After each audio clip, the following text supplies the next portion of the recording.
वालेकुम वरहमतुल्लाहि वबरकातुहू। उम्मीद करता हूँ तमाम अहबाब खैरियत से होंगे। जैसा कि मैंने अपनी गुज़श्ता वीडियो में आपसे कहा था कि नई आने वाली वीडियो में मैं आपको एक सैयद ज़ादी का वाक़या सुनाऊँगा।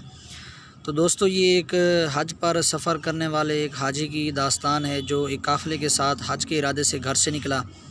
जब ये काफ़िला कूफ़ा में पहुँचा तो ये लोग कुछ ख़रीदो फ़रोख्त के लिए वहाँ पर रुके।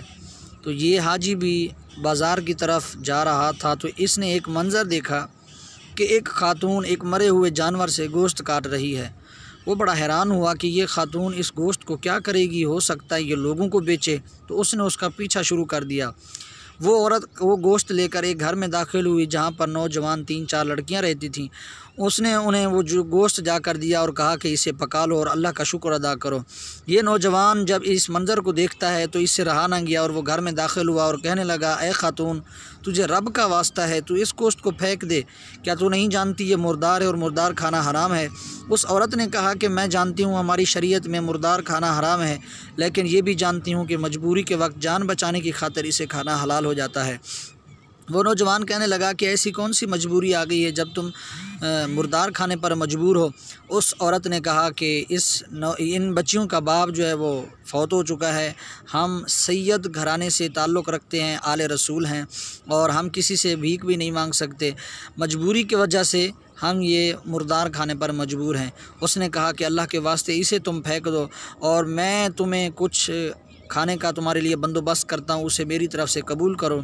वो शख्स गया और बाज़ार से उसके पास जितने भी ज़्यादा राह थे, हज के सफ़र के अखराजात थे, उस सब के सब पैसों से उसने अनाज ख़रीदा, खाना ख़रीदा, राशन ख़रीदा और बाकी की रकम भी उस थैले में डालकर वो उनकी पास उनकी खिदमत में पेश कर दी और वापस अपने दोस्तों में आकर कहने लगा कि मेरा इस साल हज करने का कोई इरादा नहीं है और तुम लोग जाओ और हज करो और मेरे लिए भी हो सके तो दुआ करना। उसके दोस्त उससे लान तान करने लगे, मलामत करने लगे कि कैसे तुम बदनसीब हो, घर से तुम हज के इरादे से निकले और यहाँ आकर तुम उससे इनकार कर रहे हो। उस शख्स ने कहा कि मेरे पास ज़्यादा राह नहीं है और मैं जो है वो इस साल हज नहीं कर सकता और हो सके तो तुम मेरे लिए दुआ करना। चुनांचे वो लोग उसे कूफा में छोड़कर हज के इरादे से चल पड़े। मक्कातुल मुकर्रमा में उन्होंने हज किया, उम्रा अदा किया, हज किया। फिर मदीनतुल मुनव्वरा में उनकी हाज़िरी हुई, वहाँ पर उन्होंने ज़ियारतें की। जब वो लोग वापस कूफा में आए तो ये उसे उन लोगों को मिलने के लिए गया और हज की मुबारकबाद दी। उन लोगों ने भी इसे हज की मुबारकबाद दी। ये कहने लगा कि तुम तो मुझे हज की मुबारक ना दो क्योंकि मैंने तो हज नहीं किया, मैं तो इस साल महरूम रह गया हूँ। उन्होंने कहा, कैसी बातें करते हो, हमने तो तुम्हें मक्कातुल मुकर्रमा में तवाफ़ करते हुए देखा है। एक ने कहा ज़मज़म पीते हुए मैंने तुम्हें देखा है। एक ने कहा रोज़तुर रसूल के सामने दरूद व सलाम पढ़ते हुए मैंने तुम्हें देखा है। वो शख्स इस तरह इससे बातें करने लगे। ये बड़ा हैरान हो रहा था कि मैं तो इस साल हज पे गया नहीं हूँ और ये लोग मुझे मुबारकबाद दे रहे हैं और कह रहे हैं कि हमने तुम्हें मक्कातुल मुकर्रमा में देखा है। खैर, उन लोगों की बातें इसे बहुत ज़्यादा हैरान कर रही थीं। इतनी इंतहा उस वक्त हुई कि एक हाजी जो इसके इलाके का रहने वाला, इसके पड़ोसी था, आगे बढ़ते हुए रकम की एक थैली इसके हाथ पर रखी और कहा कि ये लोग हज करते हुए तवाफ़ के दौरान रश की वजह से तुमने ये मुझे अमानत दी थी, लो अपनी अमानत पकड़ो।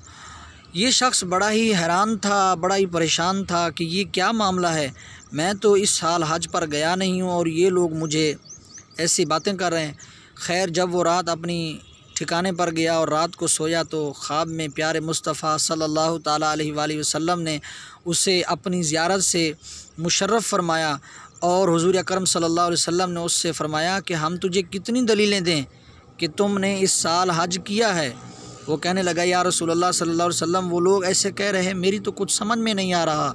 हुज़ूर अकरम सल्लल्लाहु अलैहि वसल्लम ने फ़रमाया, जब तुमने मेरी आल की मदद की, मेरे घराने की मदद की तुमने और मेरी उस शहज़ादी के घर तुमने जो तुम्हारे पास हज के अखराजात थे तुमने वो सारे के सारे उन्हें दे दिए, तो अल्लाह रब्बुल इज़्ज़त ने तुम्हारी सूरत का एक फ़रिश्ता पैदा किया जिसने तुम्हारी तरफ से हज किया है।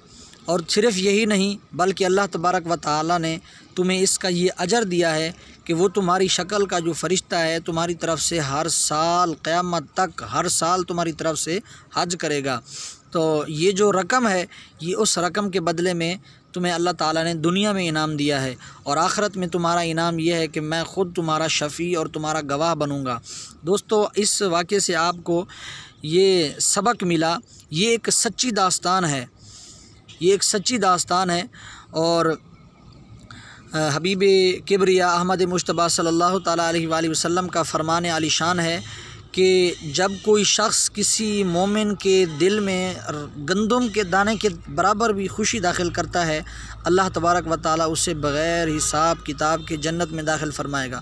تو دوستو، یقین جانیے، جب آپ کسی کی مجبور کی، کسی پریشان کی مدد کرتے ہیں تو جتنی خوشی آپ کو حاصل ہوتی ہے اس سے کہیں بڑھ کر اسے حاصل ہوتی ہے، اور اس کے دل سے جو دعا نکلتی ہے وہ سیدھا عرش الہی پر مقبول بارگاہ ہوتی ہے۔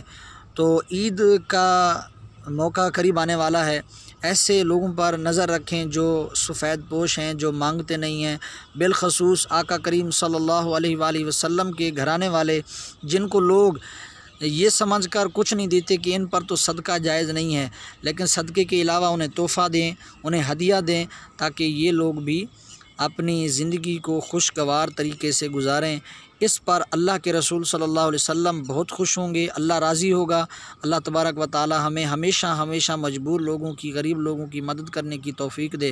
اللہ تبارک و تعالی ہم سب کو اپنے محبوب علیہ الصلاۃ والسلام کی، اصحاب کی، آپ کی آل کی محبت نصیب فرمائے، آمین۔ السلام علیکم۔